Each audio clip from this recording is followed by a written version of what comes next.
Hello everyone, स्वागत है आप सभी लोगों का स्टूडेंट्स कॉर्नर के इस प्यारे से यूट्यूब प्लेटफॉर्म पर, जहां पर हम लोग अब तक लाइट चैप्टर से रिलेटेड 8 पार्ट पढ़ चुके हैं टोटल, जिसमें पूरा रिफ्लेक्शन, उससे रिलेटेड डायग्राम, न्यूमेरिकल सब कुछ हम लोगों ने कंप्लीट कर लिया है। ठीक है ना, डायग्राम न्यूमेरिकल दोनों चीजें कंप्लीट कर लिया है। अब हमारा जो पार्ट है, लगभग हमने लाइट चैप्टर का आधा पोर्शन खत्म कर लिया है। अब हम लोग रेस्ट हाफ पे चल रहे हैं, यानी कि आज का टॉपिक होगा हम लोगों का रिफ्रैक्शन। क्या नाम है? रिफ्रैक्शन।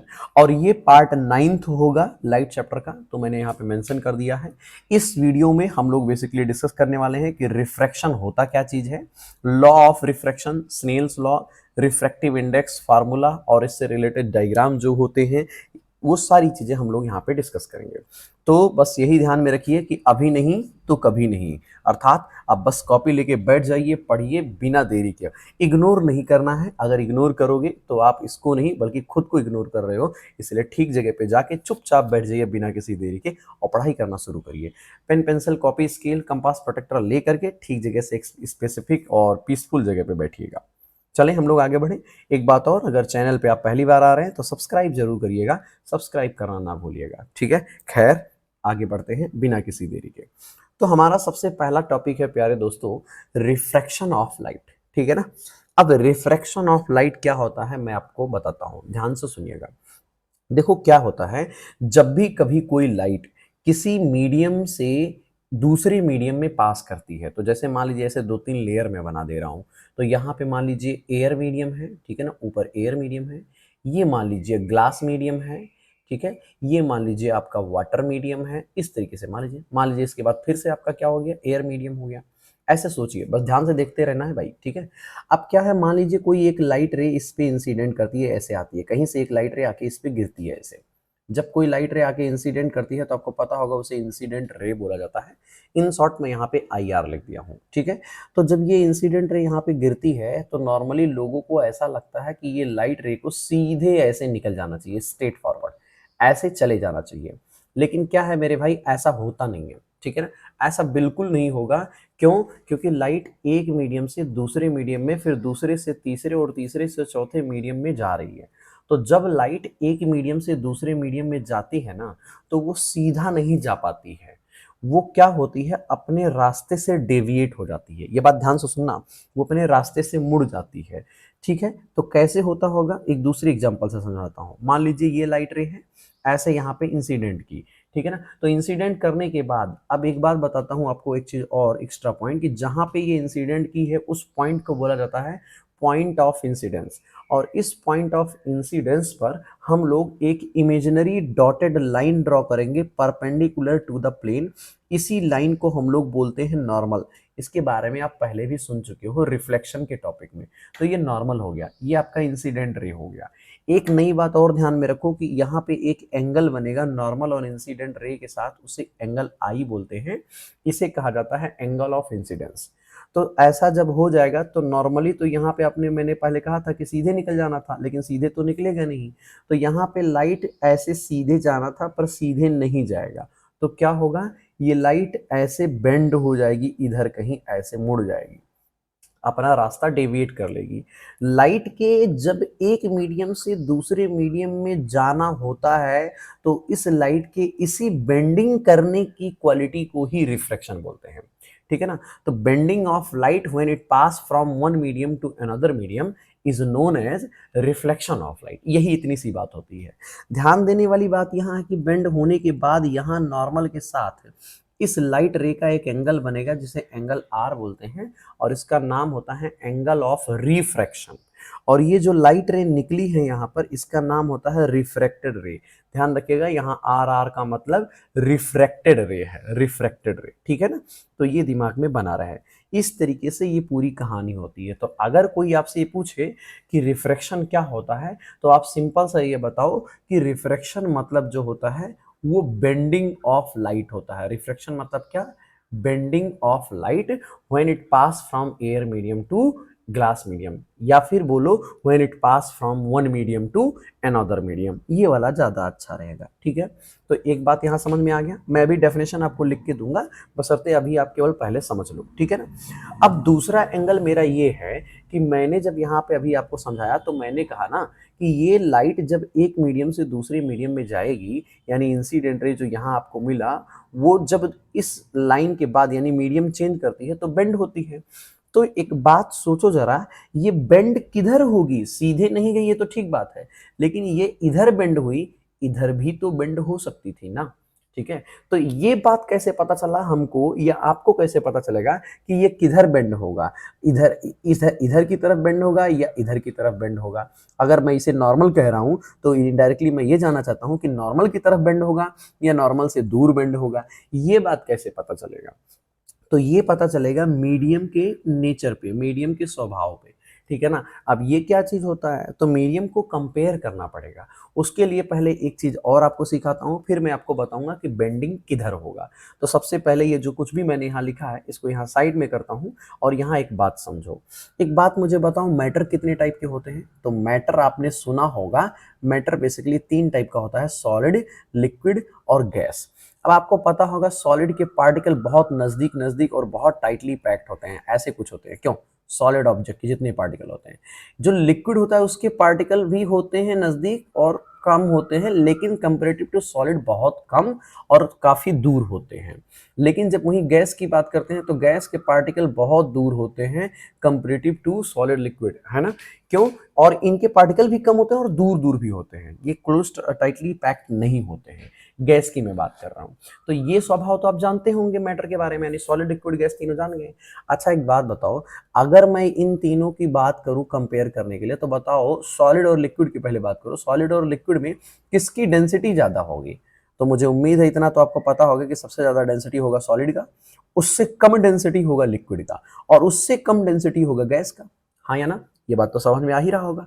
तो एक बात बताएं आपको, अगर कोई दो मीडियम आपको दिया जा रहा है, फॉर एग्जांपल ग्लास और एयर, दो मीडियम दिया गया, तो इन दोनों को आपस में कंपेयर करो, बताओ किसकी डेंसिटी ज्यादा है। तो आपको देख के लग गया होगा ग्लास की डेंसिटी ज्यादा है, तो मैंने यहाँ पे एरो ऊपर कर दिया, और इसकी डेंसिटी लो है तो इसको यहाँ कम कर दिया। इन दोनों के कंपैरिजन में अगर देखा जाए तो ग्लास की डेंसिटी ज्यादा होगी, एयर की डेंसिटी कम होगी, और जिसकी डेंसिटी ज्यादा होती है उसे डेंसर, और जिसकी डेंसिटी कम होती है उसे रेयरर मीडियम बोलते हैं मेरे भाई। ठीक है ना, मीडियम, रेयरर मीडियम और डेंसर मीडियम, ये दिमाग में बना के रखना। एक और एग्जांपल लीजिए, जैसे मान लीजिए मैंने क्या कहा कि ग्लास और वाटर। अब ग्लास और वाटर में देखोगे तो ग्लास फिर से डेंसर हो गया और वाटर रेयरर हो गया। क्यों? क्योंकि ग्लास की डेंसिटी ज्यादा होगी कंपेरेटिव टू वाटर। पर अगर यहीं पे वाटर और एयर को आप कंपेयर करोगे तो वाटर की डेंसिटी कंपेरेटिव टू एयर ज्यादा है, इसीलिए वाटर यहाँ डेंसर हो जाएगा और एयर यहाँ पे रेयरर हो जाएगा। ठीक है, उम्मीद है बात समझ में आ गया ना। तो इस तरीके से ये बात होगी। अब इसको एक एग्जांपल और देके समझा रहा हूँ। जैसे मान लीजिए ये एक छोटा सा बच्चा है, अब एक और यहाँ पे बच्चा है, और एक मान लीजिए और यहाँ पे बच्चा है। ठीक है ना, मान लीजिए इस तरीके से ये ए है, ये बी है, ये सी है। अब जब इन दोनों को कंपेयर करोगे तो आप क्या बोलोगे कि बी बड़ा है और ए छोटा है। लेकिन जब वहीं इन दोनों को कंपेयर करोगे तब आप बोलोगे कि सी बड़ा है और बी छोटा है। तो यहां देखो, एक बार बी बड़ा हो जा रहा है, एक बार बी छोटा हो जा रहा है। इसका क्या मतलब है? इसका मतलब ये है कि ये छोटा बड़ा जब भी हो रहा है कंपैरिजन पे हो रहा है। हम इसकी तुलना किससे कर रहे हैं ये इस बात पे निर्भर करता है। बिल्कुल वैसे ही हमारा डेंसर और रेयरर वाला कहानी है। उम्मीद है कि ये सारी बातें आपको समझ में आ गई होंगी। तो अगर इतना इंफॉर्मेशन आपके दिमाग में क्लिक हो गया तो अब आपको रिफ्रैक्शन समझने में मुश्किल नहीं होगा। ठीक है ना। क्यों? क्योंकि अब मैं इसको मिटा रहा हूं और एक नया ग्राफ दिखा के उसमें आपको फिर से समझाऊंगा। उम्मीद है कि वहां पे आपको बढ़िया से समझ में आएगा। ठीक है, तो चलो सबसे पहले तो ग्राफ देखिए आप, ये विजिबल है आपकी स्क्रीन पर। यहाँ पे देखो मैंने लिख रखा है डेंसर और यहाँ पे लिख रखा है रेयरर। आप मान लीजिए कि ये ग्लास मीडियम है और ग्लास मीडियम को हमने डेंसर बोला है क्योंकि यहाँ पर हमने एयर मीडियम लिया है, तो ये रेयरर हो गया। यहाँ पे मैंने रेयरर लिखा है, यहाँ डेंसर लिखा है, तो इसको आप मान लीजिए कि ये एयर है इसीलिए ये रेयरर हो गया, और इसको मान लीजिए आपकी ये ग्लास है इसीलिए ये डेंसर हो गया। तो पहले एक एक करके हम लोग समझेंगे। पहले इस ग्राफ को देखो, ठीक है, नंबर 1, और ये मान लो ग्राफ नंबर 2। तो इस पिक्चर को अगर देखोगे तो हमने ये एज्यूम किया कि हमारे पास ऊपर ये लाइन के ऊपर ग्लास, लाइन के नीचे एयर, ऐसे यहाँ भी लाइन के ऊपर ग्लास, लाइन के नीचे एयर। तो अब देखो पहले वाले में हमने ये माना कि ये जो ग्लास मीडियम है इसमें एक लाइट आके इंसिडेंट करती है, और नॉर्मल के साथ वो एंगल आई बनाती है जिसे एंगल ऑफ इंसिडेंस बोला गया। तो नॉर्मली तो इस लाइट को सीधे निकल जाना था, लेकिन हमने थोड़ी देर पहले समझाया था कि जब कोई लाइट रे एक मीडियम से दूसरे मीडियम में पास करती है तो वो सीधा नहीं जाएगी, अपने रास्ते से डेविएट हो जाएगी, बेंड हो जाएगी। तो नॉर्मली सीधा जाना था, लेकिन ये सीधा ना जाके बेंड हो गई। तो मैंने सवाल उस टाइम ये रखा था कि ये बेंड किधर होगा, मतलब इस तरफ बेंड होगा या फिर इस तरफ बेंड होगा। ठीक है, तो इसको हम लोग इस तरफ उस तरफ नहीं बोलेंगे, हम लोग ये बोलेंगे कि नॉर्मल की तरफ बेंड होगा या नॉर्मल से दूर बेंड होगा। तो याद रखिएगा, जब भी कोई लाइट रे डेंसर मीडियम से रेयरर मीडियम में ट्रेवल करती है, ठीक है, यानी जब भी कोई लाइट रे डेंसर मीडियम से रेयरर मीडियम में ट्रेवल करेगी तो bending will be away from the normal. ठीक है ना, यानी नॉर्मल से दूर होगा, सीधा नहीं जा करके बल्कि नॉर्मल से दूर जाएगा। तो इसीलिए इस तरफ बेंडिंग हमने कर दिया और यहाँ पे बनेगा एंगल आर, जिसे एंगल ऑफ रिफ्रैक्शन बोलते हैं। और ये जो लाइट रे निकली है इसे रिफ्लेक्टेड रे बोल दिएंगे हम लोग, और ये हमारी इंसिडेंट रे होगी। बोलो इतनी बात समझ में आ गया। अब वही हाल इस डायग्राम में देखो, दूसरे वाले में ये जो लाइट आई इसका नाम इंसिडेंट रे, इसने एक एंगल बनाया, एंगल ऑफ इंसिडेंस, जिसको आई आपने बोला विद द नॉर्मल, और इसे सीधे चले जाना था लेकिन सीधे जाएगा नहीं क्योंकि मीडियम बदल गया, रेयरर से डेंसर यानी एयर से ग्लास हो गया। तो जब कभी भी लाइट रेयरर मीडियम से डेंसर मीडियम में जाती है तो इस लाइट की बेंडिंग जो होगी वो नॉर्मल की तरफ होगी, और इसीलिए यहाँ पे जो एंगल आर बन रहा है वो इतना छोटा बन रहा है। ठीक है ना, एंड दैट्स वाई यहाँ पे हमने लिखा है कि r will be less than angle of incidence, क्योंकि ये छोटा हो गया, बेंड हो गया, बेंडिंग टुवर्ड द नॉर्मल है। जबकि यहाँ पे देखोगे तो r is more than angle i, क्यों? क्योंकि यहाँ bending away from the normal है। तो उम्मीद है कि कब नॉर्मल की तरफ बेंड होगा, कब नॉर्मल से दूर बेंड होगा, ये बात भी आपको समझ में आ गया होगा। आगे मेरे भाई, ठीक है। तो ये रहा पूरा कहानी रिफ्रैक्शन का। तो रिफ्रैक्शन में मैंने तीन बात आपको बताया। सबसे पहले तो ये बताया कि बेंडिंग कैपेसिटी जो होती है, सॉरी, जो बेंडिंग ऑफ लाइट होती है वही होती है क्या? रिफ्रैक्शन। यहाँ पे लिखा है refraction of light is the bending of light ray when it pass from one medium to another medium. और ये क्यों होता है? Changing the path of rays thereby, मतलब इसी की वजह से ही इसका जो लाइक रे का पाथ है वो चेंज होता है। ठीक है ना, क्योंकि ये बेंड हो जाता है मीडियम चेंज होने की वजह से। एक बात और मेंशन किया है कि refraction occur due to change in speed of light. ये जो लाइट पास करती है इसकी स्पीड में चेंज होता है, इसी वजह से ये कहानी पूरी होती है। तो रिफ्रैक्शन लाइट की स्पीड में चेंज होने की वजह से होता है, ये मेंशन कर दिया हमने। दूसरा पॉइंट जो भी मैंने बताया था वो भी यहाँ पे मेंशन है कि when light passes from air medium to glass medium, ठीक है ना, जब air medium to glass medium यानी कि रेयरर से डेंसर में, जब यहाँ रेयरर से डेंसर में हमारी लाइट जाती है तब ऐसे केस में bending of light will be towards the normal. देखो यहाँ पे टूवर्ड्स द नॉर्मल, यहाँ देखो नॉर्मल की तरफ बेंड हुआ है। ठीक है ना। और तीसरा पॉइंट आपको जो ध्यान रखना वो ये है कि when light passes from glass medium यानी कि denser medium to air medium यानी कि rarer medium, then bending of light will be away from the normal, जो कि आप यहाँ देख पा रहे होंगे कि ये नॉर्मल से दूर बेंड हो रहा है। ठीक है, तो ये रही पूरी कहानी रिफ्रैक्शन ऑफ लाइट का, जो कि आपको मैंने यहाँ पे बहुत आराम से और बहुत लाइक इत्मीनान से समझाया। उम्मीद है कि ये बात आपको ठीक से समझ में आ गया होगा कि रिफ्रैक्शन ऑफ लाइट होता क्या है। ठीक, थोड़ा सा वीडियो लेंदी जाए नो प्रॉब्लम, पर समझ में आना जरूरी है। ठीक है ना। बाकी अब हम लोग आगे बढ़ते हैं अगले स्लाइड पर। तो अगली स्लाइड है कि लॉ ऑफ रिफ्रैक्शन क्या होता है। लॉ ऑफ रिफ्लेक्शन तो आपको याद ही होगा, ठीक है ना। नहीं याद है तो भाई याद कर लीजिएगा। आप कमेंट बॉक्स में जरूर लिख के दिखाइए मुझे कि what is law of reflection. मैं इंतजार करूंगा कि लॉ ऑफ रिफ्लेक्शन आपको याद है कि नहीं है, आप बताइएगा वहां पे। फिलहाल लॉ ऑफ रिफ्रैक्शन देखते हैं। तो इसमें क्या है, इसमें फिर से एक पिक्चर देखिए, वही जो अभी दिखाए थे पिक्चर उसी से मिलता जुलता सेम पिक्चर कह सकते हो ये है। ठीक है ना। यहाँ पे एक लाइट आ रही है, ये इंसिडेंट कर रही है, यहाँ एंगल ऑफ इंसिडेंस बन रहा है, यहाँ पे एंगल आर यानी कि रिफ्रैक्शन बन रहा है। ये हमारा रिफ्रैक्टेड रे है, ये भी ध्यान रखिएगा। ये डॉटेड लाइन ये इंडिकेट कर रहा है कि लाइट को सीधा जाना था लेकिन सीधा जाएगा नहीं, क्योंकि ऊपर है एयर मीडियम और नीचे है ग्लास मीडियम, तो मीडियम बदल गया, मतलब ये रेयरर मीडियम से डेंसर मीडियम में आ गया है लाइट। ठीक है ना। तो यहाँ तो कहानी बदलेगी, और देखो रेयरर से डेंसर में आया है इसीलिए तो बेंडिंग टुवर्ड्स द नॉर्मल हुआ है, हाँ या ना। ये नॉर्मल है, ध्यान रखना है। ठीक है ना। आप अपनी कॉपी में जब इसे बनाना तो इसे डॉटेड बनाना, ये ध्यान रहे। ठीक, ये पिक्चर मैंने ले रखा है, यहाँ पे कॉन्टिन्यूस लाइन लिया है, कोई दिक्कत नहीं, आप इसे डॉटेड ही रखना। ठीक, चलो, अब यहाँ पे फिर से एक दूसरे ग्राफ में यहाँ पे फिर से इंसिडेंट रे होगा, ये एंगल आई यानी एंगल ऑफ इंसिडेंस, और यहाँ पे देखो ऊपर वाटर मीडियम लिया गया है, नीचे एयर मीडियम लिया गया है, मतलब ऊपर जो है वो डेंसर मीडियम है और नीचे जो है रेयरर मीडियम है, इसीलिए तो बेंडिंग अभी फ्रॉम द नॉर्मल हुआ, सीधे ना जा करके बल्कि बेंड हुआ है, और बेंड हुई हुआ है तो नॉर्मल से दूर, और ये हो गया आपका रिफ्रैक्टेड रे। तो ये पूरा पिक्चर का एक्सप्लेनेशन मैंने कर दिया। अब देखो क्या होता है, रूल ये कहता है, रूल नंबर 1 होता है रिफ्रैक्शन का, वो ये है कि incident ray, refracted ray and normal to the interface of two medium at the point of incidence all lies on the same plane. आप ब्रीफली इतना लिख सकते हो कि इंसिडेंट रे जो आपका है, incident ray, refracted ray and normal, all three will lie on the same plane. आप ऐसे भी लिख सकते हो, थोड़ा इजी होगा आपके लिए याद करने में, ठीक है ना। तो incident ray, refracted ray and normal, all three will lie on the same plane. This is like first rule, यानी कि लॉ ऑफ रिफ्रैक्शन का जो फर्स्ट लॉ है वो ये हो गया आपका। सेकंड लॉ क्या कहता है, सेकंड लॉ कहता है कि the ratio of sine of angle of incidence, ये लाइन इंपॉर्टेंट है, मतलब ये वाला अंडरलाइन करिएगा, the ratio of sine of incidence to the sine of angle of refraction, यहाँ मैं एंगल नहीं बोला था, ध्यान दीजिएगा, sine of angle of incidence to the sine of angle of refraction is constant, actually it will always be constant, ठीक है ना। और this is also known as Snell's law, और इसी लॉ को स्नेल्स लॉ बोलते हैं।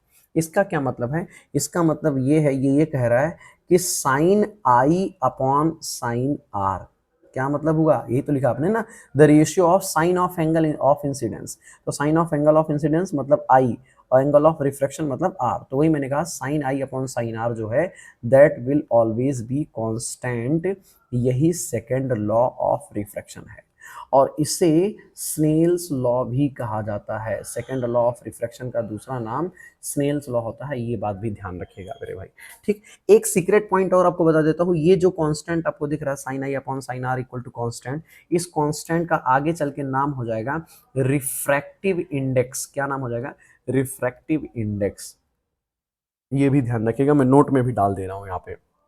वैसे रिफ्रैक्टिव इंडेक्स क्या होता है, ये कैसे काम करता है, अगली स्लाइड में मैं आपसे डिस्कस करने वाला हूं इसके बारे में, do not worry with that. But अभी के लिए जान लो कि फर्स्ट लॉ ऑफ रिफ्रैक्शन ये है कि incident ray, reflected ray and normal all three will lie on the same plane, और सेकंड लॉ ऑफ रिफ्रैक्शन ये कहता है कि ratio of sine of angle of incidence to the sine of angle of refraction is always constant, और इसी को Snell's law बोला जाता है। नीचे फार्मूला लिख दीजिएगा, sine i upon sine r equal to constant, और ये भी बताना कि यही स्नेल्स लॉ है, और ध्यान में ये रखना है कि this constant is known as refractive index. Note में मैं यहाँ पे मेंशन कर दे रहा हूँ as it is clear over here to you to know, ठीक है। याद रखिएगा, आप स्क्रीनशॉट भी ले सकते हैं अपनी चीज़ों का, जो भी आपको समझ में आ रहा है वहाँ पे अपने हिसाब से स्क्रीनशॉट लेते रहिएगा और कॉपी में नोट करते रहिएगा प्रॉपरली, ठीक है। यहाँ तक क्लियर है, किसी को कोई दिक्कत हो तो मुझे ज़रूर बताइएगा, I will definitely discuss about your doubt and I make sure कि आपका वो डाउट क्लियर हो, आपको अच्छे से समझ में आए, ठीक है ना। चलो फिलहाल आगे बढ़ते हैं हम लोग, यहाँ तक तो कहानी खत्म हुई, देखते हैं आगे का क्या मामला है, ठीक है। तो एक पिक्चर देखो यहाँ पे मैं इंडिकेट किया हूँ, इसको देख लो, पहले तो मैं मिटा देता हूँ ताकि विजिबिलिटी आपको प्रॉपर आ जाए। देखो यहाँ पे एक पिक्चर दिखाया है, ये रिफ्लेक्शन की कहानी जो यहाँ दिखाया है ना वो यहाँ पे है। नॉर्मली हम लोग इंसिडेंट रे इधर से ले रहे थे, आप इधर से भी ले सकते हो, तो इस बार मैंने इधर से लिया है इंसिडेंट रे, ये एंगल ऑफ इंसिडेंस हो गया। यहाँ पे लाइट इंसिडेंट की, क्योंकि ऊपर एयर मीडियम है, नीचे यहाँ पे वाटर मीडियम है, तो जब मीडियम चेंज हुआ तो ये एयर मतलब रेयरर और वाटर मतलब डेंसर, ये हो गया। तो जब डेंसर मीडियम में आएगा तो bending will be towards the normal, इसीलिए देखो बेंडिंग इधर हुआ है, इसीलिए ये एंगल आई बड़ा है और ये एंगल आर छोटा होगा। तो इस तरीके से, और ये नॉर्मल है, आपने देख ही लिया डॉटेड लाइन, मैंने थोड़ी देर पहले कहा था normal will always be perpendicular to the plane, इसीलिए तो यहाँ पे 90 डिग्री बनाया गया है। तो this is for the graph explanation.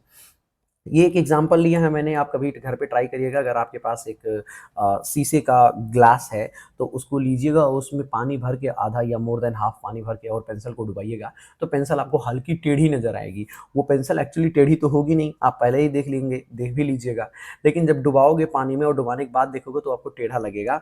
वो टेढ़ा इसीलिए लगता है क्योंकि वहाँ पे रिफ्रैक्शन लग रहा होता है, रिफ्रैक्शन हो रहा होता है, ठीक है ना। तो लाइट ये बेंड हो जाती है, ये एक्चुअली बेंड होने की वजह से ही वो पेंसिल आपको टेढ़ा लगता है।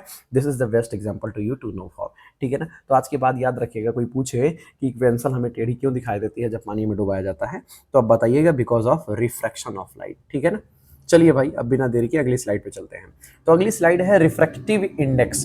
थोड़ी देर पहले मैंने आपको डिस्कस किया था कि रिफ्रैक्टिव इंडेक्स के बारे में हम लोग बात करेंगे इसी डायग्राम में। ये वाला डायग्राम पहले भी मैंने बनाया था, हाँ या ना।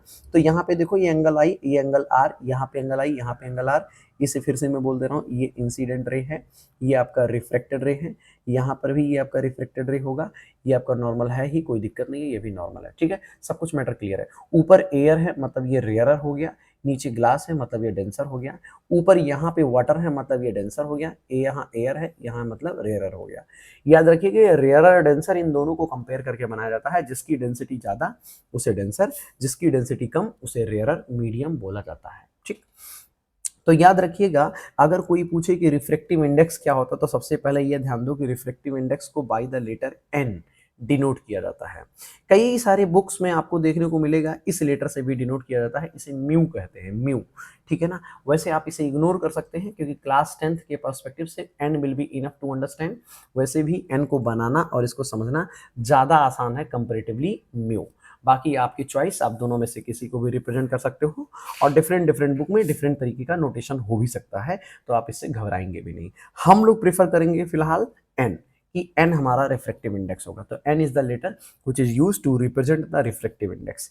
क्या होता है रिफ्रैक्टिव इंडेक्स? बेसिकली मैं आपको अगर ये बताऊं तो आप एक बात बताओ, इन दोनों डायग्राम को देख के बताओ। मैंने अभी तक केवल आपको ये सिखाया कि रिफ्रैक्शन मतलब होता है बेंडिंग ऑफ लाइट, मतलब लाइट यहाँ से ऐसे आ रही है, इंसिडेंट कर रही है, तो क्योंकि मीडियम चेंज हो रहा है, इस लाइन के रिस्पेक्ट में मीडियम चेंज हो रहा है, तो चेंज होने की वजह से ये लाइट बेंड हो जा रही है। एक बार ये लाइट बेंड हो रही है टूवर्ड्स द नॉर्मल, और एक बार यही लाइट बेंड हो रही है अवे फ्रॉम द नॉर्मल। ये मीडियम के डिफरेंस की वजह से, क्योंकि इस बार रेयरर से डेंसर में आया है और यहाँ पे देखा हम लोगों ने तो डेंसर से रेयरर में आया है, तो इसीलिए बेंडिंग हो गया। तो मुझे इतना तो समझ में आ गया, पहले तो ये समझ में आया, पॉइंट नंबर 1 में ये समझ में आया कि भाई बेंडिंग होगा, क्यों, ये समझ में आया। पॉइंट 2 में ये समझ में आया कि बेंडिंग या तो नॉर्मल की तरफ होगा और या फिर नॉर्मल से दूर होगा, ये हो सकता है, या तो नॉर्मल की तरफ बेंडिंग होगी या फिर नॉर्मल से दूर बेंडिंग होगी। अब पॉइंट 3 में हमें ये समझना है, जो ज्यादा बड़ी बात है, कि नॉर्मल की तरफ बेंडिंग हो या नॉर्मल से दूर बेंडिंग हो। मेरी प्रॉब्लम ये है, या मुझे जानना ये है कि जब ये नॉर्मल की तरफ बेंडिंग हो या दूर तो कितना बेंड होगा। जैसे फॉर एग्जांपल आपने यहाँ पे बेंडिंग लिया, ठीक है ना, आपने यहाँ पे बेंडिंग किया नॉर्मल की तरफ, तो ये लाइन यहीं पे क्यों आपने ड्रॉ किया? Sorry for the disturbance, I hope कि आप एडजस्ट कर पा रहे होंगे, ठीक है, ओके। तो अभी क्लियर है, इको नहीं आ रहा ना, ओके। तो अभी यहाँ पे जो लाइट है ये सीधे की तरफ गई, ऐसे चली गई, तो मैंने कहा आपने बेंडिंग केवल इतना किया, लेकिन मैं ये सवाल कर रहा हूँ कि क्या मैं बेंडिंग ऐसे नहीं कर सकता था, या फिर क्या मैं बेंडिंग ऐसे नहीं कर सकता था? कर सकता था ना, क्योंकि हमें केवल इतना मना किया गया कि लाइट सीधे नहीं जाएगी, सीधे नहीं जाएगी मतलब नॉर्मल की तरफ बेंड करेगी, तो नॉर्मल की तरफ कितना बेंड होगा ये हमें कैसे मालूम चलेगा? Same question in this case also, ये बेंडिंग इधर भी हो सकती थी, ये बेंडिंग थोड़ा और भी हो सकती थी, ये बेंडिंग और भी हो सकता था, तो ये मैंने कैसे डिसाइड करना होगा कि कितना बेंड कब करेंगे? तो बेसिक बात तो ये हो गया कि हम ये डिसाइड अभी तो बिल्कुल नहीं कर सकते हैं, लेकिन अगर हमें डिसाइड करना है तो हमें मालूम करना पड़ेगा कि उस मीडियम का रिफ्रैक्टिव इंडेक्स क्या है। अब आपको थोड़ा समझ में आएगा। तो बेसिकली रिफ्रैक्टिव इंडेक्स किसी भी एक मीडियम की एक ऐसी प्रॉपर्टी होती है, या कह सकते हो एक ऐसी क्वालिटी होती है जो उस मीडियम को कैपेबल बनाता है बेंडिंग ऑफ लाइट के लिए। तो कोई मीडियम कितना बेंड करेगा, कम या ज्यादा, ये टोटल डिपेंड करेगा रिफ्रैक्टिव इंडेक्स के ऊपर। यहां तक समझ में आया? तो यहां से डेफिनेशन निकल के आता है, एक लॉजिकल डेफिनेशन, कि refractive index is nothing but the capacity of bending of light. Capacity यहां पे लिख रहा हूं मैं, capacity of bending of light, ठीक है ना। तो किसी भी लाइट के बेंड होने की जो कैपेसिटी होती है उसी को हम क्या बोलते हैं? Refractive index. और ये टोटली डिपेंड करता है उस पर्टिकुलर मीडियम में जिसमें ये लाइट ट्रेवल कर रही होती है। जितना ज्यादा रिफ्रैक्टिव इंडेक्स होगा बेंडिंग उतना ज्यादा होगा, जितना कम रिफ्रैक्टिव इंडेक्स होगा बेंडिंग उतना कम होगा। यहां तक समझ में आ गया? तो अब मैं ये सारा कुछ मिटा के आपको डेफिनेशन दिखाता हूं प्रॉपर वे में, ताकि आपको लिखने में आसानी हो। तो यहां मेंशन कर रखा मैंने कि refractive index is defined as a bending capacity of light when it passes from one medium to another medium, and it is denoted by letter small n, and its unitless quantity, मतलब इसकी कोई SI unit वगैरह नहीं होती है, ये एक unit less quantity है। ये बड़ा इंपॉर्टेंट टर्म है, याद रखिएगा। ठीक है। तो सबसे बड़ी बात तो ये हम आपने सीखी कि बेंडिंग कैपेसिटी जो होती है वही होती है रिफ्रैक्टिव इंडेक्स। बेंडिंग जो होता है वो होता है रिफ्रैक्शन, लेकिन बेंडिंग कैपेसिटी जो होती है वो होती है रिफ्रैक्टिव इंडेक्स। ये दिमाग में बना के रखना, ठीक है ना। कितना बेंड होगा ये रिफ्रैक्टिव इंडेक्स के ऊपर डिपेंड करता है। ये तो हो गया logical formula, sorry logical definition. अब हम फार्मूला बेस पे भी इसका एक डेफिनेशन देखेंगे, जिसकी हेल्प से हम ये समझ पाएंगे कि हमने ये क्यों बोला कि ये यूनिटलेस क्वांटिटी है। तो दिखाता हूं मैं आपको।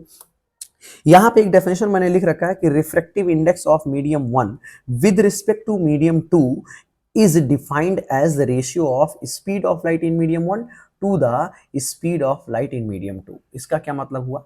इसका मतलब ये हुआ कि ये एक फार्मूला बेस्ड डेफिनेशन है, और रिफ्रैक्टिव इंडेक्स को हमने पहले आपको बताया कि by the letter n denote करेंगे, लेकिन लिखने का तरीका होता है n12। याद रखिएगा, आप में से कोई इस तरीके से ना लिखे, ऐसा लिखना गलत होता है। यहाँ पे जो मैंने 12 लिखा है वो सफिक्स में होना चाहिए, यानी छोटे फॉन्ट में नीचे होना चाहिए, जैसे मैंने यहाँ पे इंडिकेट कर रखा है। और इसको रीड करते हैं n12। फुल फॉर्म इसका पढ़ा जाएगा n मतलब refractive index with respect to medium 1, और sorry refractive index of medium 1 with respect to medium 2। इसको ऐसे पढ़ते हैं। चलो एक दो ट्रायल लेते हैं हम लोग। मान लीजिए अगर कहीं ऐसे लिखा हो n21, तो इसको पढ़ा जाएगा refractive index of medium 2 with respect to medium 1। फिर से रिपीट कर रहा हूं, refractive index of medium 2 with respect to medium 1, इसको ऐसे पढ़ा जाएगा। मान लीजिए कहीं पे लिखा हुआ NaG, जहां A का मतलब एयर और G का मतलब ग्लास हो, तो इसको कैसे पढ़ेंगे? इसको पढ़ा जाएगा refractive index of medium air with respect to medium glass. ठीक है ना, ये ध्यान रखिएगा। कहीं मान लो लिखा हुआ है NGW, तो इसको कैसे पढ़ेंगे? इसको पढ़ने का तरीका होगा refractive index of medium glass with respect to medium water. समझ में आ गया कि कैसे पढ़ते हैं? अब इतना आ गया तो आई होप अब दिक्कत नहीं होगा। तो यहाँ वापस आइए, N21 या N12 अगर कुछ ऐसा लिखा है तो कैसे खेल होगा, कैसे यहाँ पे मामला होगा, अब हम लोग देखते हैं। तो मैंने ये कहा कि अगर कभी फार्मूला ये दिया हुआ कि refractive index of medium 1 with respect to medium 2, तो इसका फार्मूला हो जाता है speed of light, speed of light in medium, in medium 1, in medium 1, ठीक है, इन मीडियम 1 नहीं, in medium 2 divided by speed of light in medium 1। ठीक है ना, ये इसका फार्मूला होता है। मतलब इन शॉर्ट अगर लिखे तो N12 can be written as V2 upon V1। बात समझ में आना? This is what the data.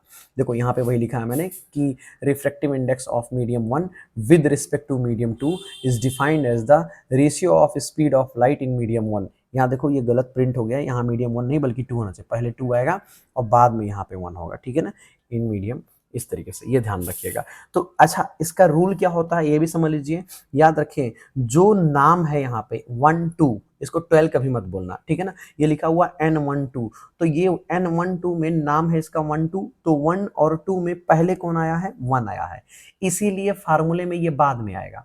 और यहाँ नाम में बाद में कौन आया है? 2 आया है, इसीलिए फार्मूले में ये पहले आया है। देखो, तो यही ध्यान रखना, फार्मूला याद करने का यही तरीका है कि नाम में जो बाद में आएगा फार्मूले में वो पहले, और नाम में जो पहले आएगा फार्मूले में वो बाद में। इसका एक एग्जांपल दिखाता हूं। जैसे मान लो कहीं लिखा हो N21, तो इसका फार्मूला क्या बनेगा? Speed of light in medium 1 divided by speed of light in medium 2, ये इसका फार्मूला बनेगा। जानते हो क्यों? क्योंकि यहाँ नाम में पहले कौन सा मीडियम आया है? 2, इसीलिए वो बाद में आया है यहाँ फार्मूले में। और नाम में बाद में कौन सा मीडियम आया है? 1, इसीलिए वो पहले आया है फार्मूले में। तो ये तरीका होता है इसको दिमाग में सेव करने का, सेटल करने का। इसको कॉपी में नोट कर लीजिए और अच्छे से इसको समझ लीजिए। यहाँ तक बात ठीक है? उम्मीद है कोई दिक्कत नहीं होगा। चलो अब हम लोग आगे बढ़ते हैं। तो रिफ्रैक्टिव इंडेक्स भी आपने ठीक तरीके से समझ लिया। एक टॉपिक और होता है, आगे बढ़ने से पहले मैं उसको भी समझा दूं, यहाँ इसको मिटा दे रहा हूं मैं, ठीक है ना। उसका नाम होता है एब्सोल्यूट रिफ्रैक्टिव इंडेक्स, ठीक है ना। एब्सोल्यूट रिफ्रैक्टिव इंडेक्स बड़ा इंपॉर्टेंट टॉपिक है एग्जाम पर्सपेक्टिव से। इसको अब देखिए क्या होता है absolute refractive index. It's very easy to understand. Absolute refractive index is defined as the ratio of speed of light in vacuum to the speed of light in medium, ठीक है ना। यानी कि अगर कभी कोई पूछे आपसे कि एब्सोल्यूट रिफ्रैक्टिव इंडेक्स क्या होता है, तो आपको सिंपल बोलना है ऐसे कि speed of light in vacuum, ठीक है ना। यानी वैक्यूम मीडियम में, राइटिंग से थोड़ा एडजस्ट करिएगा, ठीक है ना। Okay, in vacuum medium divided by speed of light in medium, ठीक है ना। इन मीडियम का मतलब होता है इन एनी मीडियम, वो कोई भी मीडियम हो सकता है जिसकी भी रिस्पेक्ट में वो बोला जाए। तो जब भी कभी रिफ्रैक्टिव इंडेक्स वैक्यूम की रिस्पेक्ट में निकाला जाता है तो उसी रिफ्रैक्टिव इंडेक्स का नाम बदल के हम लोग रख देते हैं एब्सोल्यूट रिफ्रैक्टिव इंडेक्स। कोई दिक्कत तो नहीं है ना, बढ़िया बात है। चलिए, तो यहाँ तक अब काफ़ी अच्छे से आपने सुना, समझा, देखा और बड़ा इंटरेस्टिंग रहा। अब आगे बढ़ते हैं। थोड़ा सा कॉन्सेप्चुअल टॉपिक है ये, तो सुनना ज़्यादा है, समझना ज़्यादा है और फिर नोट करना है यहाँ पे, क्योंकि इसके बाद फिर आएगा न्यूमेरिकल, ठीक है ना। सेशन अगर पसंद आ रहा है, चीज़ें ठीक लग रही हैं तो आप चैनल को सब्सक्राइब जरूर करिएगा और वीडियो को लाइक जरूर करिएगा, अपने दोस्तों के साथ शेयर करिएगा, ठीक है ना। Don't forget to share, subscribe and like. वाह, क्या बोला मैंने, बढ़िया। अब आगे बढ़ते हैं। अगला हमारा टॉपिक है refraction through a rectangular glass slab. बहुत इंपॉर्टेंट टॉपिक है ये थ्योरेटिकल टॉपिक है, कई बार एग्जाम में ये आता है। 5 मार्क्स का क्वेश्चन यहाँ से बन सकता है। यहाँ अगर 5 मार्क्स का बनेगा तो थियरी और प्लस डेरिवेशन दोनों करना पड़ेगा, ठीक है ना। तो आप इसको समझ लीजिए बहुत अच्छे से, क्योंकि possibility like is there to be ask into the board examination. Clear my point. अब देखते हैं यहाँ पे, सबसे पहले तो मैं इसके लिए एक ग्राफ बनाऊंगा यहाँ पे, पहले वो ग्राफ समझो बहुत बढ़िया से, बहुत इत्मीनान से, फिर हम लोग आगे बढ़ेंगे। तो ये एक मैंने यहाँ पे मॉडल ले रखा है, अब इसके बिहाफ पे मैं ग्राफ क्रिएट कर रहा हूँ। तो क्योंकि टॉपिक का नाम है हमारे refraction through a rectangular glass slab, तो हमने एक रेक्टेंगल स्लैब का एक ग्लास स्लैब ले लिया। मान लीजिए इसका नाम है ए, बी, सी और डी। ये ग्लास स्लैब का नाम हो गया, रेक्टेंगुलर स्लैब का, रेक्टेंगुलर शेप का है। ये है हमारा ग्लास, ग्लास है। और यहाँ ऊपर हमारा एक मीडियम है जिसका नाम एयर रखा गया है। नीचे फिर से हमारा जो मीडियम होगा वो एयर होगा। ये एयर है तो इसे मीडियम 1 बोल दीजिए, ये ग्लास है तो इसे मीडियम 2 बोल दीजिए, ये फिर से एयर है तो इसको मीडियम 3 नहीं बल्कि फिर से 1 बोलिए, क्योंकि वही ऊपर वाला रिपीट हो जाएगा। एयर और ग्लास को कंपेयर अगर करो तो आपको पता है कि ये रेयरर कैटेगरी होगा, ये डेंसर मीडियम की कैटेगरी आएगा और ये भी रेयरर मीडियम की ही कैटेगरी आएगा, ठीक है ना। तो ये तीनों चीज मैंने इंडिकेट कर दिया। आप अपनी कॉपी में जब बनाइएगा तो इन चीज़ों को जरूर मेंशन कीजिएगा। तो सबसे पहले हमने क्या किया, यहाँ पे एक इंसिडेंट रे लिया, एक लाइट रे आती है इंसिडेंट करती है। ये हमारा नॉर्मल है N1, ये पहला नॉर्मल होगा जो परपेंडिकुलर टू द प्लेन यहाँ पे बना हुआ है पॉइंट ऑफ इंसिडेंस पे, ये हमारा पॉइंट ऑफ इंसिडेंस है। और इस इंसिडेंट रे का हमारे नॉर्मल के साथ एक एंगल आई यानी एंगल ऑफ इंसिडेंस बनेगा, जो मैंने यहाँ इंडिकेट कर दिया, ठीक है ना। इसका नाम बेसिकली मैं पूरा रख रहा हूँ I1, ठीक है ना, एंगल I1। कारण ये है कि हमें कई बार आई इंडिकेट करना होगा तो नाम दिक्कत ना करे, इसलिए मैंने I1 रख दिया। अब ये लाइट रे जब इस मीडियम में एयर मीडियम से ग्लास मीडियम में जाएगी, यानी कि रेयरर से डेंसर मीडियम में जाएगी, तो डेफिनेटली पुराने लॉजिक के अनुसार आपको पता होगा कि bending will be towards the normal, यानी कि इस तरफ बेंडिंग होगी। नॉर्मली लाइट को तो ऐसे सीधे डॉटेड डॉटेड ये रेड कलर से जो दिखाया ऐसे जाना था सीधे, लेकिन सीधे ना जाकर के ऐसे बेंड हो जाएगी इधर, और बेंड होने की वजह से ये बन जाएगा हमारा रिफ्रैक्टेड रे, और रिफ्रैक्टेड रे में यहाँ एंगल मिलेगा आर। इस तरीके से हमारा ये स्टेप भी कंप्लीट हुआ। समझ में आया। तो light is moving from air medium to glass medium, that means from rarer medium to denser medium, and that's why bending is being towards the normal, normal की तरफ बेंडिंग हो रही है। यहाँ तक समझ में आया। अब ये जो बेंडिंग हुई एंगल आर बना, तो इसका नाम हम एंगल आर नहीं बल्कि R1 रख रहे हैं, ये भी ध्यान रखिएगा। और ये रिफ्लेक्टेड रे हो गया।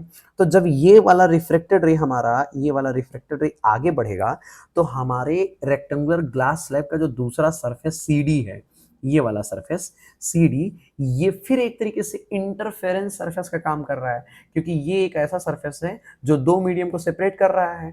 ऊपर है आपका ग्लास और नीचे की तरफ फिर से एयर मिल जा रहा है, तो अब इस पर स्ट्राइक करेगा। क्यों? जैसे यहाँ यहाँ एयर था और ग्लास था, तो यहाँ स्ट्राइक किया AB वाले सरफेस पे, वैसे अब CD वाले पे स्ट्राइक करेगा। ये हमारी रिफ्लेक्टेड रे, तो ये रिफ्लेक्टेड रे हमारी CD वाली लाइन पे इंसिडेंट करेगी। क्योंकि ये इंसिडेंट कर रही है तो ये रिफ्लेक्टेड रे का एक नया नाम फिर से हो जाएगा इंसिडेंट रे। तो ये इस CD वाली लाइन के लिए एक तरीके से इंसिडेंट रे का काम करेगा। तो मैंने वो रख दिया जस्ट फॉर इंफॉर्मेशन, आपको ध्यान में रहे, ठीक है। और यहाँ पे एक एंगल फिर से बनेगा, इसे बोलेंगे एंगल I2। क्या बोलेंगे? Angle I2। ये बोलते हैं एंगल ऑफ इंसिडेंस, ठीक है ना। ये अंदर यहाँ ग्लास के अंदर हो रहा है, और ये मेरा एक नया नॉर्मल हो गया N2, नॉर्मल 2। ठीक है ना, क्योंकि जिस पॉइंट पर ये लाइट इंसिडेंट करेगी उस पॉइंट पर परपेंडिकुलर टू द प्लेन एक नॉर्मल हमें ड्रॉ करना होगा, जो कि मैंने किया है और उसी नॉर्मल का नाम N2 रख दिया। उसी नॉर्मल के साथ ये I2 एंगल बना है। अब क्योंकि ये लाइट रे पास कर गई, स्ट्राइक कर गई, तो अब जब ये पास करेगी ग्लास मीडियम से एयर मीडियम में, मतलब लाइट को जाना पड़ेगा डेंसर से रेयरर में। And when light pass from denser medium to rarer medium, आप सबको पता होगा कि लाइट सीधे ना जा करके बल्कि इसकी bending away from the normal होगी, इसीलिए इस तरीके से लाइट यहाँ बेंड हो चुकी है और ये हमें एक नया रिफ्रेक्टेड रे मिल जाएगा और यहाँ पे जो एंगल मिलेगा वो मिलेगा R2। तो इसे बोलते हैं एंगल ऑफ रिफ्रैक्शन। क्या बोलेंगे? एंगल ऑफ रिफ्रैक्शन बोलेंगे हम यहाँ पे। बहुत अच्छे से दिमाग में सेट करना मेरे भाई, ठीक। तो ये भी काम हम लोगों ने कर दिया, एंगल ऑफ रिफ्रैक्शन भी हो गया। अब एक बात ध्यान में रखो कि ये जो नया वाला रिफ्रैक्टेड रे हमें मिला है, इस रिफ्रैक्टेड रे को अगर देखो तो इसका नाम दो बार हो गया, एक रिफ्रैक्टेड रे यहाँ, एक यहाँ, तो इसीलिए इसका नाम यहाँ पे हो जाता है इमर्जेंट रे। क्या नाम होगा? इमर्जेंट रे। तो आज के बाद ध्यान रखिएगा, कोई पूछे कि इमर्जेंट रे क्या होता है, तो ये जो न्यूली रिफ्लेक्टेड रे आपको मिला है दूसरी बार, वही इमर्जेंट रे होती है। और इसी वजह से ये जो एंगल जिसे आपने एंगल ऑफ रिफ्रैक्शन बोला था, इसका नाम हो जाता है एंगल ऑफ इमर्जेंस। आप कहीं कॉपी में लिख लेना, इसका नाम हो जाता है एंगल ऑफ इमर्जेंस। बात समझ में आया? एक बात और ध्यान रखिएगा, ये जो मेरी इंसिडेंट रे थी, एक यहाँ मिली है और एक इंसिडेंट रे मैंने कहा था इसका भी नाम हो जाता है। तो इन दोनों को फिगर आउट करने के लिए इसको हम लोग बोलेंगे इनिशियल इंसिडेंट रे, क्योंकि शुरू शुरू में तो यही था ना, तो इसीलिए इसको बोलेंगे इनिशियल इंसिडेंट रे। तो इनिशियल इंसिडेंट रे को अगर यहाँ के बाद हम लोग ऐसे डॉटेड आगे बढ़ा दें, जैसे मैंने यहाँ पे इंडिकेट कर रखा है रेड कलर से, ठीक है ना, तो अगर डॉटेड एक्सटेंड करें तो एक्सटेंड करने पे आपको दिख रहा होगा कि ये वाली लाइन इस वाली लाइन के साथ पैरेलल है, मतलब ये इमर्जेंट रे और ये जो तुम्हारा इनिशियल इंसिडेंट रे है, these two line are parallel to each other. Parallel होने का मतलब ये हुआ कि इन दोनों के बीच ये जो परपेंडिकुलर गैप है ये हमेशा कांस्टेंट होगा, हाँ या ना। और इसी परपेंडिकुलर गैप जो कांस्टेंट है इसको बोलते हैं लेटरल डिस्प्लेसमेंट। क्या बोलेंगे? Lateral displacement. थोड़ा जगह कम है तो एडजस्ट आप करिएगा, ठीक है ना। ये बड़ा इंपॉर्टेंट है, इसे आप इग्नोर नहीं कर सकते, ये ध्यान में रहे। तो the gap between initial incident ray and emergent ray, basically the perpendicular gap between initial incident ray and emergent ray is known as lateral displacement. ये ध्यान रखिएगा, ये सारा डेफिनेशन आपको नोट करना पड़ेगा। अब तक जो कुछ मैंने समझाया वही आपको यहाँ पे लिखना है refraction through rectangular glass lamp में। तो सबसे पहले आप क्या बोलेंगे कि एज्यूम दैट, अब इसका एक्सप्लेनेशन शुरू हो गया, डायग्राम बना दिया मैंने, डायग्राम समझा दिया, अब यहाँ पे एक्सप्लेनेशन क्या होगा। आपको बोलना होगा कि assume that there is a rectangular glass lamp ABCD। मैं लिख के दिखाऊं? यहाँ पे देखो लिखा हुआ मैंने कि आपने एज्यूम किया एक ABCD हमारे पास रेक्टेंगुलर ग्लास स्लैब है। लेट्स कंसीडर कि एक इंसिडेंट रे, आप पढ़ते रहना, मैं यहाँ पे इंडिकेट कर रहा हूँ, आप वीडियो को पॉज करके भी पढ़ सकते हो। तो आपने एज्यूम करना होगा कि let an incident ray strike on the surface AB, इस AB सरफेस पे स्ट्राइक करती है एट एन एंगल I1, और फिर जब स्ट्राइक करेगी तो ये रिफ्रैक्ट होगा, इसकी बेंडिंग होगी, क्योंकि ये पास कर रही है एयर मीडियम से ग्लास मीडियम में, यानी कि रेयरर से डेंसर मीडियम में, तो bending will be towards the normal at an angle R1, ठीक है ना। ये मैंने यहाँ पे मेंशन कर दिया, जो यहाँ तक हो गया। फिर हमने कहा now this reflected ray will strike on another interference of rectangular slab CD at an angle of incidence I2। मतलब अब यही रिफ्लेक्टेड रे हमारे रेक्टेंगुलर ग्लास स्लैब के CD सरफेस पे स्ट्राइक करेगा at an angle I2 from I2 with respect to normal N2, है कि नहीं। और फिर ये दोबारा रिफ्लेक्ट होगा, जो कि मैंने यहाँ पे मेंशन किया, क्योंकि ये ग्लास से लेकर के एयर में पास हो रहा है, तो यहाँ पे अगेन ये बेंडिंग होगी, यानी reflection will take place and bending will be away from the normal because it is passing from denser to rarer medium, जो कि मैंने यहाँ मेंशन किया है एज पर द फिगर, ठीक है ना। इसके अलावा कुछ और पॉइंट्स यहाँ पे हमने मेंशन किया है कि इस एंगल का नाम एंगल ऑफ इमरजेंस होता है, जो मैं थोड़ी देर पहले आपको समझा रहा था। और बाकी ये तो बता ही दिया हूँ कि ये इमरजेंट रे होता है और ये लेटरल डिस्प्लेसमेंट होता है, जिसका डेफिनेशन मैंने यहाँ पे इंडिकेट कर दिया है। This is very very important data, ठीक है ना। तो नोट्स बनाने के लिए जो कुछ भी मैंने स्क्रीन पे लिख रखा है, इसको आप अपनी कॉपी में नोट कर लो, अच्छे से दिमाग में सेट कर लो, कोई भी चीज भूलने ना पाए आपको, ठीक है। अब एक बात ध्यान रखो, अब हमें करनी है प्रूविंग। यहाँ तक तो थ्योरी खत्म हो गया, अब इसकी प्रूविंग करनी है, और प्रूविंग बड़ी इंपॉर्टेंट है। प्रूविंग के लिए हम लोग चलते हैं अगले स्लाइड पे, ऐसा ही डायग्राम दोबारा बनाना पड़ेगा, ठीक है ना। तो हम आ गए यहाँ पे, और हमें प्रूविंग क्या करनी है, करना ये प्रूव है कि prove that initial incident ray and emergent ray are parallel to each other. अभी जब मैं थोड़ी देर पहले आपको एक्सप्लेन किया, तो मैंने आपको बोला था कि ये है इमर्जेंट रे और ये है आपका इनिशियल इंसिडेंट रे, ठीक है ना।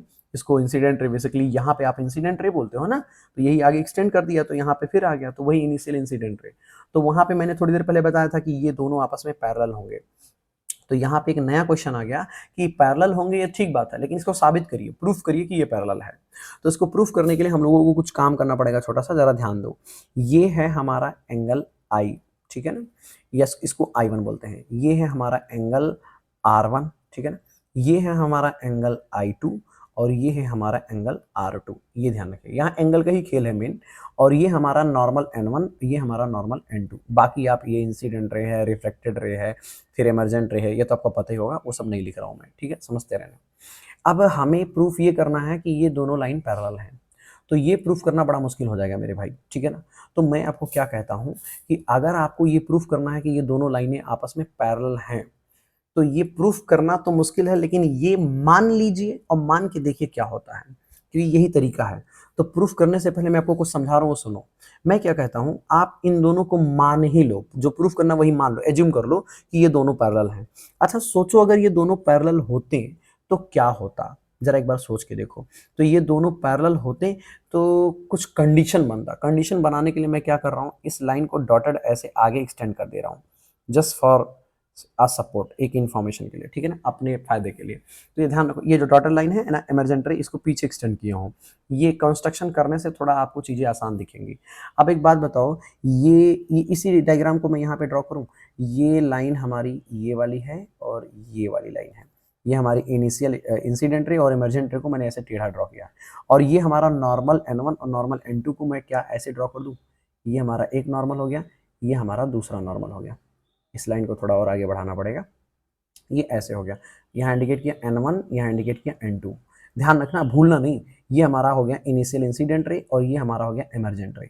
याद रखिएगा, इस एंगल का नाम आपने R2 रखा है, तो वो मैंने यहाँ पे R2 रख दिया, ठीक है। और इस एंगल का नाम आपने यहाँ पे I1 रखा है, ये भी मत भूलिएगा, ठीक। और याद रखिए कि ये एक जो यहाँ पे पॉइंट ऑफ इंसिडेंस है और यहाँ पे है, इन दोनों को अपने बीच में से मिलाया है। तो यानी कि ये यहाँ पॉइंट पे, इसका कलर मैं चेंज कर दे रहा हूँ, कलर चेंज हो जाएगा तो थोड़ा सा आपको समझने में आसानी होगी। जैसे यही कलर कर दे रहा हूँ, ये लाइट ऐसे यहाँ पे है, ये आपकी ये वाली लाइट रे है, ये वाली लाइट रे है, ठीक है ना। तो वो मैंने यहाँ पे इंडिकेट कर दिया, हालांकि इसका कोई रोल नहीं है, पर ठीक है, एक बार समझ लो तो आपके लिए चीज़ें आसान होगी, ठीक है। और बाकी ये कुछ ऐसे आपका ये रेक्टेंगुलर ग्लास स्लैब का लाइन है, ठीक है ना। ये जो लाइन हमने बनाया था, यहाँ पे था ना A B, ये था आपका C, ये D, ये वही वाली लाइन है। तो आप इस ब्लू वाली लाइन को तो इग्नोर कर सकते हो, उसका कोई मतलब नहीं बनता है, उसे मैं हटा ही दे रहा हूँ, ठीक है ना, क्योंकि इसकी ज़रूरत नहीं है हम लोगों को तो मेनली ज़रूरत कुछ और है, तो इसीलिए हम लोग केवल उन्हीं की बात करेंगे जिसकी नीड है। अब देखना, एक बात बताओ, इस ग्राफ को अगर आप समझ गए कि अगर पैरेलल हुआ तो क्या होगा, तो आपका काम हो जाएगा। अब एक बात और समझा रहा हूं, ये दूसरी बात थी, अब तीसरा बात समझ लो, तब इसको समझना। आपने मैथ में पढ़ा होगा कि अगर दो लाइनें पैरेलल हैं और उसको एक स्लैंट लाइन ऐसे इंटरसेक्ट करती है, तो ये वाला एंगल आपस में बराबर होगा। अगर नहीं पता है तो सीख लीजिए क्यों बराबर होगा, क्योंकि इसका नाम होता है अल्टरनेट इंटीरियर एंगल। बिल्कुल उसी तरीके से ये वाला एंगल इस वाले एंगल के बराबर होगा, क्योंकि इसका भी नाम होता है अल्टरनेट इंटीरियर एंगल। अच्छा मान लीजिए, फिर से एक और एग्जांपल लेते हैं, ये पैरेलल लाइन, ये स्लैंट लाइन, तो ये वाला एंगल इस वाले एंगल के भी बराबर होगा। क्यों? क्योंकि इसका नाम होता है करस्पॉन्डिंग एंगल। ये एंगल इस एंगल के बराबर होगा, क्योंकि इसका भी नाम होता है करस्पॉन्डिंग एंगल। ये वाला एंगल इस वाले एंगल के बराबर होगा, क्योंकि इसका भी नाम करस्पॉन्डिंग एंगल। ये वाला एंगल इस वाले एंगल के बराबर होगा, क्योंकि इसका भी नाम करस्पॉन्डिंग एंगल। ये तो पता होगा, क्लास 8 में पढ़ा होगा आपने। चलो एक और लास्ट बता दे रहा हूँ, फिर आगे बढ़ते हैं। मान लीजिए ऐसे है आपके पास टू पैरेलल लाइन और स्लैंट लाइन है, तो ये वर्टिकल अपोजिट एंगल है, ये भी आपस में बराबर होंगे, हाँ या ना। ये इसके वर्टिकल अपोजिट है, ये आपस में बराबर होगा। ये इसके वर्टिकल अपोजिट है, ये आपस में बराबर होगा। तो this is what the story. अब अगर इतनी बात आपको अच्छे से समझ में आ गई है, तो ट्रस्ट मी, अब आपका काम बहुत अच्छे से समझ में आने वाला है। आप चीज़ों को बहुत अच्छे से कैप्चर कर लोगे, बस ध्यान से देखना है, और जो अभी आप सीखे हो उसे आपको इम्प्लीमेंट करना है, ठीक है। तो एक बार के लिए मैं फिर से कलर को चेंज करता हूँ ताकि बात बनने लगे। अब देखो ध्यान से कि ये वाली लाइन इस वाली लाइन के पैरेलल है, तो अगर ये दोनों लाइन आपस में पैरेलल है, तो ये जो N2 वाली लाइन आपको दिख रही है, ये वाली लाइन, ये एक तरीके से इन दोनों पैरेलल लाइन के ऊपर स्लैंट लाइन का काम करेगा। तो स्लैंट लाइन काम करेगा तो ये दोनों एंगल, ये वाला एंगल और ये वाला एंगल क्या हो जाएगा, वर्टिकल अपोजिट एंगल, यानी ये R2 तो ये भी R2। अब एक बात बताओ, अगर ये R2 तो ये एंगल क्या होगा, ये भी तो R2 ही होगा ना, क्योंकि अभी आपने देखा कि अगर दो पैरेलल लाइन ऐसे हैं और ये स्लैंट लाइन है तो उस केस में ये वाला एंगल और ये वाला एंगल बराबर होगा, करस्पॉन्डिंग एंगल रूल के अकॉर्डिंग, थोड़ी देर पहले बताया। तो इसका मतलब ये भी R2 होगा। अब ये R2, अब क्या करना है, अब आप इन दोनों नॉर्मल को देखो, यहां तक तो पहुंच गए। अब दोनों नॉर्मल को देखो, तो अब ये देखो कि दोनों नॉर्मल आपस में पैरेलल होंगे, क्योंकि दोनों नॉर्मल प्लेन परपेंडिकुलर है तो वो तो पैरेलल होगा ही होगा। और ये जो ऊपर वाली लाइन है, जो ये वाली लाइन है, ये देखा जाए तो अब इसको स्लैंट लाइन मान लो। अगर इसको स्लैंट लाइन मानोगे तो इसका मतलब ये वाला एंगल इस वाले एंगल के रिस्पेक्ट में करस्पॉन्डिंग एंगल होगा, और ये वाला एंगल आप ऑलरेडी यहाँ पे R2 निकाल चुके हो। तो अगर ये R2 होगा तो ये वाला एंगल भी तो R2 होना चाहिए, और जबकि यहाँ पे I1 आपने ले रखा है, इसका मतलब ये I1 जो है वो कहीं ना कहीं R2 के बराबर होगा। लेकिन ये तब होगा जब स्टार्टिंग में ये जो आप माने थे कि ये एमर्जेंट रे और इंसिडेंट रे आपस में पैरेलल होंगे। बात समझ में आ गया ना। तो एक बात इतनी देर के डिस्कशन में ये क्लियर हुआ कि अगर ग्राफ में ये मान लेते हैं हम लोग कि हमारा एमर्जेंट रे और इंसिडेंट रे ये दोनों आपस में पैरेलल हैं, तो अगर ये दोनों पैरेलल होंगे तो ये गारंटी हो जाएगी कि ये एंगल R2 और ये वाला एंगल I1 ये दोनों आपस में बराबर होगा। इतनी देर के डिस्कशन में केवल इतनी बात समझ में आई, उम्मीद है यहां तक क्लियर होगा। ठीक, अब एक बात और मैं आपको बता रहा हूं, ये तो समझ में आ गया आपको कि अगर हमारे पास ये दो एंगल यानी कि I1 और आपका क्या है R2, अगर ये दोनों एंगल आपस में बराबर हो जाएं तो ये कंफर्म हो जाएगा कि हमारा इनिशियल इंसिडेंट रे और एमर्जेंट रे वो एक दूसरे के पैरेलल हैं। क्यों, ये तो क्लियर हो जाएगा। लेकिन अब ये प्रूफ कैसे करोगे, तो यही तो मेन लड़ाई है। अगर अब हमारे पास ये लड़ाई नहीं रहा कि हम इनको पैरेलल माने या ना माने, अब मानना ही नहीं है, मान के पता लगा लिया कि हमें क्या करना है। अब किसी तरीके से बस आप इतना साबित कर दीजिए कि I1 और R2 आपस में बराबर होंगे, और अगर बराबर हो गया तो पैरेलल प्रूफ हो गया। तो चलिए मैं आपकी थोड़ी सी हेल्प करता हूं। थोड़ी देर पहले जब मैंने आपको रिफ्रैक्टिव इंडेक्स पढ़ाया था, तो अब फिर से समझाना पड़ेगा मुझे एक स्टेप। तो जब आपको रिफ्रैक्टिव इंडेक्स पढ़ाया था तो मैंने एक फार्मूला लिखा था, याद करिए। मैंने कहा था n/1 बराबर क्या होगा, तो आपने नोट किया था n/1 मतलब होता है कि refractive index of medium 2 with respect to medium 1, मतलब speed of light in medium 1 divided by speed of light in medium 2। जो बाद में वो पहले, जो पहले वो बाद में। ये बात समझ में आया ना, मतलब नाम में जो बाद में आया है, तो बाद में कौन आया है 1, इसीलिए यहाँ 1 ऊपर आया है, और यहाँ नाम में पहले कौन आया है 2, इसलिए उसको बाद में रखा हमने। यही तरीका था फार्मूला बनाने का। तो ऐसे ही एक फार्मूला और लिखें, अगर मान लो हम लिखते हैं n12, तब क्या हो जाएगा, तब ये बन जाएगा B2/B1।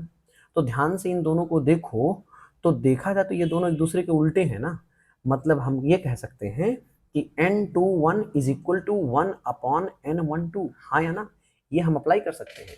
ये साबित भी हो सकता है, आप देखो B1/B2 और यहाँ B2/B1, मतलब ये दोनों एक दूसरे के उल्टे हैं, अपोजिट हैं, इसलिए तो मैंने यहाँ लिख दिया n21 इक्वल टू 1/n12। तो याद रखिएगा ये भी एक तरीके का फार्मूला होता है जो एग्जाम में यूज किया जाता है, तो इसको भी कहीं पे आप नोट कर लीजिएगा कॉपी में जा करके। ठीक, अभी प्रूविंग तो कर ही नहीं रहे, अभी तो सारी चीजें इकट्ठा कर रहे हैं, क्यों। चलो, तो ये भी हो गया। अब एक पॉइंट और देखो, क्या देखना है आपको, मैंने थोड़ी देर पहले बताया था कि साइन I/साइन R जो होता है ये कांस्टेंट होता है, लेकिन उस कांस्टेंट का नाम रिफ्रैक्टिव इंडेक्स होता है, और रिफ्रैक्टिव इंडेक्स को हम लोग इंडिकेट करते हैं बाय द लेटर n, और ये स्नेल्स लॉ के अकॉर्डिंग होता है। तो इसका मतलब मैं ये कह सकता हूँ कि n is equal to sine I/साइन R, लेकिन इसको पूरा लिखेंगे हम लोग n/1। अब आपके मन में सवाल आया होगा कि हम लोग ये क्यों लिख रहे हैं कि n/1 होगा ये, तो मैं ये कह रहा हूँ कि अगर ये ग्राफ है, ये ग्लास और ऊपर एयर, और ये लाइट ऐसे मान लीजिए आ रही है, ये आपका नॉर्मल हुआ, और बेंडिंग ऐसे हो गया, यहाँ पे एंगल I और यहाँ पे एंगल R हो गया, ठीक है, और ये हो गया मीडियम 1 और ये हो गया मीडियम 2। तो अब इसको अप्लाई करिए, देखिए n/1 मतलब क्या हुआ, refractive index of medium 2 with respect to medium 1। तो रूल के मुताबिक मैंने ये बताया था कि नाम में जो बाद में है, फार्मूले में वो पहले आएगा। तो मुझे यहाँ देख के बताओ, नाम में बाद में कौन है, n/1, तो 1 बाद में है, तो ये रहा 1 मीडियम, और 1 मीडियम का एंगल क्या है I, इसीलिए साइन I ऊपर आएगा, क्योंकि मैंने कहा था नाम में जो बाद में है फार्मूले में वो पहले आएगा। अब फिर से ध्यान दीजिए कि नाम में पहले कौन है 2, तो यहाँ टू मीडियम का एंगल कौन है, आर, तो इसीलिए ये फार्मूले में बाद आएगा, तो यहाँ पे हो गया साइन आर। समझे? तो आज के बाद याद रखिएगा कि n21 का मतलब क्या होता है, n21 का मतलब sine i upon sine r होगा एज पर दिस ग्राफ, यानी जब ग्राफ को हम ऐसे कंसिडर करेंगे। तो ये ध्यान रखिएगा, ये कभी भूलिएगा नहीं, ठीक है। तो अब मैं ये सारा का सारा फिर से मिटाने जा रहा हूँ ताकि मैं अब फार्मूला करा सकूँ, आपको प्रूफ करा सकूँ, समझा सकूँ। तो तीन चार चीजें इकट्ठा कर लिया आपने, एक तो पैरेलल वाली कॉन्सेप्ट सीख लिया, एक आपने ये सीखा कि अगर I1 इक्वल टू हम R2 प्रूफ कर दें तो ये प्रूफ हो जाएगा कि इनिशियल इंसिडेंट रे और इमर्जेंट रे पैरेलल हैं। और फिर आपने ये तो सीख ही लिया, और फिर आपने ये भी सीखा कि स्नेल्स लॉ के according n equal to sine a upon sine r होता है, लेकिन उसको लिखेंगे n21 as per the graph, और तब जाके वो कंप्लीट होगा। यहाँ तक ठीक? चलिए अब इस सब को मिटा दे रहा हूं और फिर से फाइनली हम लोग चलते हैं प्रूविंग की तरफ। तो एक बार और यहाँ पे हम करेंगे एंगल I1, यहाँ पे हम करेंगे एंगल R1, ये होगा एंगल I2, ये होगा एंगल R2, ये हो गया हमारा इनिशियल इंसिडेंट रे, ये हो गया हमारा इमर्जेंट रे, यहाँ पे फिर से मैं लिख दे रहा हूँ इंसिडेंट रे, ठीक। इन्हीं दोनों को प्रूव आपको करना है कि पैरेलल है। चलिए शुरू करते हैं। तो सबसे पहले आपको ग्राफ के अकॉर्डिंग क्या अप्लाई करना है, स्नेल्स लॉ। तो स्नेल्स लॉ के अकॉर्डिंग क्या होता है मेरे भाई, स्नेल्स लॉ के अकॉर्डिंग n21। एक बात बताओ, ये ऊपर कौन सा मीडियम है, एयर, ये कौन सा है, ग्लास, फिर नीचे क्या है, एयर। तो एयर मतलब 1, ग्लास मतलब 2, तो फिर से एयर मतलब फिर से 1, और ये आपका रेयरर हो जाएगा, ये आपका डेंसर हो जाएगा, और ये आपका रेयरर हो जाएगा, ये तो पता ही होगा, ठीक है ना। तो ये तीनों बातें हमने यहाँ पे मेंशन कर दिया। ये 1:1 ये जो लिखा है हमने, ये फार्मूले के लिए यूज करेंगे, इसीलिए मैंने लिखा है। तो n21 का मतलब क्या हुआ, इसका मतलब हम लोग कैलकुलेट कर रहे हैं refractive index of medium 2 with respect to medium 1। तो n21 का अगर स्नेल्स लॉ के अकॉर्डिंग हम फार्मूला लिखें तो क्या होगा, फार्मूला होगा sign I1 upon sine R1, ठीक है ना। अब आपको बता भी दे रहा हूं मैंने कि क्यों ये लिखा। तो देखो, नाम में बाद में कौन आया है, 1, इसीलिए 1 मीडियम का एंगल लिया जाएगा जो कि I1 है, और इसीलिए मैंने ऊपर I1 लिखा है, साइन I1। और नाम में पहले कौन आया है, 2, इसीलिए मीडियम 2 का एंगल बाद में लिखा जाएगा, और मीडियम 2 यहाँ है और उसका एंगल यहाँ है R1, तो मैंने यहाँ लिख दिया। अब ये ना कहना कि मीडियम 2 का एंगल I2 भी है, ये इसलिए मैंने नहीं लिया I2 को क्योंकि मैं अभी इस इंटरफेरेंस AB के रिस्पेक्ट में बात कर रहा हूं, यानी इन दोनों मीडियम को रिलेट करा रहा हूं। जब इन दोनों मीडियम को रिलेट कराऊंगा तो मैं I2 और R2 ले लूंगा। चलिए आप कह रहे हैं तो अब उसी को कर लेते हैं, फिलहाल इसको इक्वेशन 1 बोल दो। अब की हम लिखेंगे n21 नहीं, ये गड़बड़ हो गया थोड़ा सा। अब की हम लोग लिखेंगे n12, क्या लिखेंगे, n12, एक मिनट, ऐसे लिखेंगे। अब n12 ऐसा क्यों, तो अब याद रखना n12 मतलब इसी को उल्टा ना करना। अब n12 मतलब इन दोनों को अप्लाई कर रहा हूं मैं, इस 1 को इस 2 को ले रहा हूं। तो फिर से फार्मूला देखो, मीडियम 2 बाद में आया है तो मतलब उसका एंगल पहले, तो मीडियम 2 का एंगल कौन होगा, इस बार मीडियम 2 का एंगल मैं I2 लूंगा क्योंकि मैं इसके रिस्पेक्ट में कर रहा हूँ, इन दोनों में कंपेयर कर रहा हूँ। तो यहाँ पे मैंने लिखना होगा साइन I2 अपॉन, और मीडियम 1 का एंगल है R2, तो यहाँ पे मैंने लिख दिया साइन R2, और इन दोनों को फिर से हमने इस क्वेश्चन में ऐसे रख लिया। अब बताओ, you know that, we know that, ठीक है ना, we know that, what we know, क्या हमको पता है। अरे अभी थोड़ी देर पहले तो लिखे थे कि n21 equal to 1 upon n12, हाँ या ना, ये होता है कि नहीं होता है, और अगर ये होता तो इसी में वैल्यू पुट कर दो, काम हो जाएगा। तो साइन तो n21 की वैल्यू यहाँ लिखी है, इसको वैल्यू उठा के लेके आओ। तो आपने यहाँ पे रखा sine I1 upon sine R1 equal to 1 upon n12 की वैल्यू रखो, तो यहाँ रखेंगे sign I2 upon sine R2, ये रख दिया हमने। अब क्या करेंगे, इन दोनों को रेसिप्रोकल कर दो, तो sine I1 upon sine R1 equal to, पलटोगे तो ऊपर हो जाएगा sign R2 upon sine I2। इतना मामला ठीक है। अब एक बात और ध्यान से देखो, ये जो नॉर्मल आपका था n1, ये n1 और ये नॉर्मल n2, ये दोनों पैरेलल हैं कि नहीं है, पैरेलल हैं। तो अगर ये दोनों लाइनें पैरेलल हैं तो ये जो बीच में ये ब्लैक कलर की लाइन दिख रही है, ये लाइन तो इस इन दोनों पैरेलल लाइन के लिए स्लैंट लाइन का काम कर रहा है ना, हाँ या ना।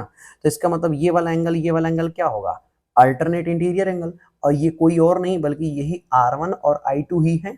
इसका मतलब ये दोनों एंगल आपस में बराबर होंगे, इसका मतलब R1 will be equal to I2, हाँ या ना।